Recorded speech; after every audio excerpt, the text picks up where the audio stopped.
আসসালামু আলাইকুম সুপ্রিয় কৃষিপ্রেমিক ভাই ও বোনেরা, আপনাদের সকলকে কৃষকের জানালা প্ল্যাটফর্মে আন্তরিক অভিনন্দন ও শুভেচ্ছা।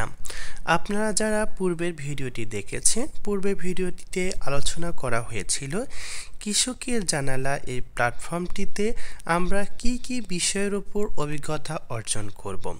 তো আজকে আমরা পর্যায়ক্রমে বিষয় সম্পর্কে আলোচনা করব। শুরুতেই আমরা মাঠ ফসল সম্পর্কে আলোচনা করব।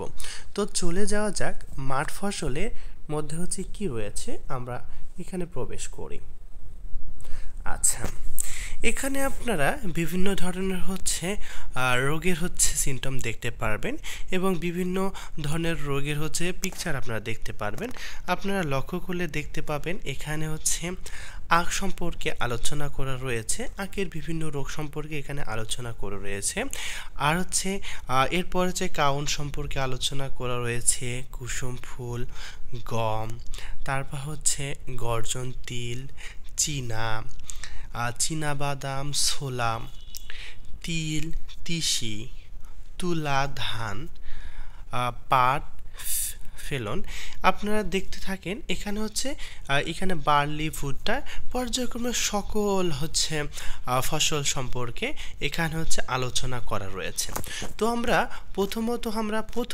প্রথমে যেটি রয়েছে আখ সম্পর্কে আমরা আজকে ধারণা অর্জন করব। তো আমরা আখে প্রবেশ করব। আচ্ছা, ছবি দেখে আপনার ফসলের সমস্যাটি ক্লিক করুন বা সমস্যা তালিকা দেখুন। এখানে বিভিন্ন ধরনের আখের সমস্যা রয়েছে, তার পিকচার এখানে উল্লেখ করা রয়েছে। আপনার যার যেটা ফসলের সমস্যা, আপনারা আমাদের এই অ্যাপসটিতে, কৃষকের জানালা অ্যাপসটিতে আসলে আপনারা বিস্তারিত জানতে পারবেন। তবু আমরা আমাদের এই ভিডিওগুলোতে আমরা পর্যায়ক্রমে প্রত্যেকটি আমরা ফসলের প্রত্যেকটি রোগ খুঁটিয়ে আমরা এই ভিডিওতে তুলে ধরার চেষ্টা করব। প্রথম ছবিটা আপনারা যারা দেখতে পাচ্ছেন, আমরা এই ছবিটা সম্পর্কে আমরা বিশেষভাবে বিশ্লেষণ করব এবং জানব এই রোগটির নাম কি। আমরা ক্লিক করলাম ছবিটির উপরে। তো ছবিটি আপনারা দেখতে পাচ্ছেন এখানে আখ ফেটে যাওয়ার সমস্যা।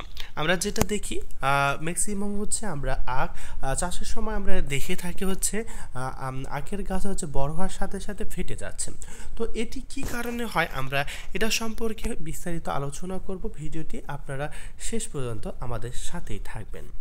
তো দেখেন আপনারা এখানে আমরা স্লাইডের মাধ্যমে আপনাদের দেখানো যাচ্ছে যে আখ কখনো কখনো লম্বা এবং লম্বিভাবে ফেটে যায়।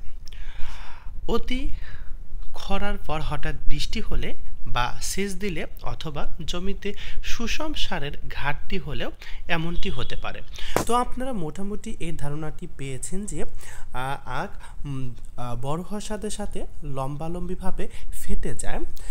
কখনো কখনো এটি কখন হতে পারে, অতি খরার পর যদি হঠাৎ বৃষ্টি হয় তখন এটি হয়। আবার জমিতে সেচ দেওয়ার আগ মুহূর্তে এবং আমরা সেচের প্রয়োজন হয় যখন আমরা সেচ দিই, তখন জমিতে সুষম সারের ঘাটতি হলে এমনটি হতে পারে।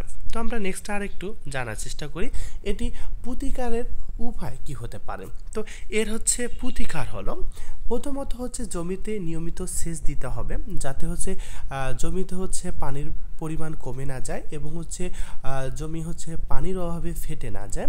তো এজন্য খরা না হয়, আমাদের এটি খেয়াল রাখতে হবে। এর জন্য জমিতে প্রতিনিয়ত আমরা যে সময় রয়েছে আমরা খেয়াল রাখবো, জমিতে নিয়মিত আমরা সেচ দেওয়ার চেষ্টা করব। দ্বিতীয়ত মাটি পরীক্ষা করে জমিতে সুষম সার প্রয়োগ করা। আমাদের আখ চাষের সময় আমাদের খেয়াল রাখতে হবে মাটিতে সুষম সারের পরিমাণ কমে গেছে কিনা। এজন্য আমরা মাটি পরীক্ষা করে জমিতে সুষম সার প্রয়োগ করব।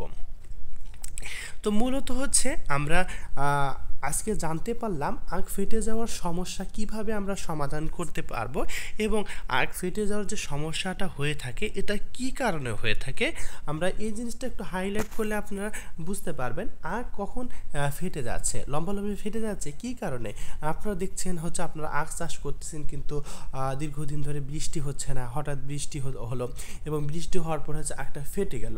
এটার কারণ কি, আপনার বৃষ্টি আপনার যে জমিতে আপনি আখ চাষ করছেন সেখানে হচ্ছে পানির পরিমাণ কমে গিয়েছিল, খরা হয়েছিল।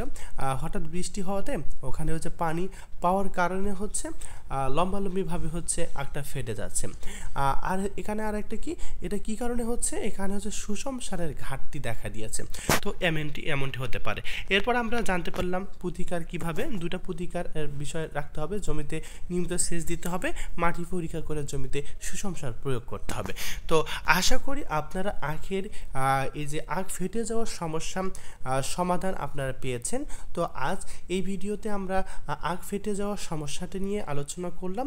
আমাদের ভিডিওটি কেমন লাগলো এবং আপনারা কি কি সমস্যায়, আপনার কোন কোন ফসলে আপনারা কি কি সমস্যার সম্মুখীন হচ্ছেন, আমাদের পেজে এসে আপনারা অবশ্যই আমাদের ইনবক্সে জানাবেন। আমরা যথাযথ সময়ে আপনাদের এই অ্যান্সার দেওয়ার চেষ্টা করব ইনশাআল্লাহ। আপনারা সকলে ভালো থাকবেন, সুস্থ থাকবেন। আজকে বিদায় নিচ্ছি, এই পর্যন্ত। ভালো থাকবেন। আসসালামু আলাইকুম।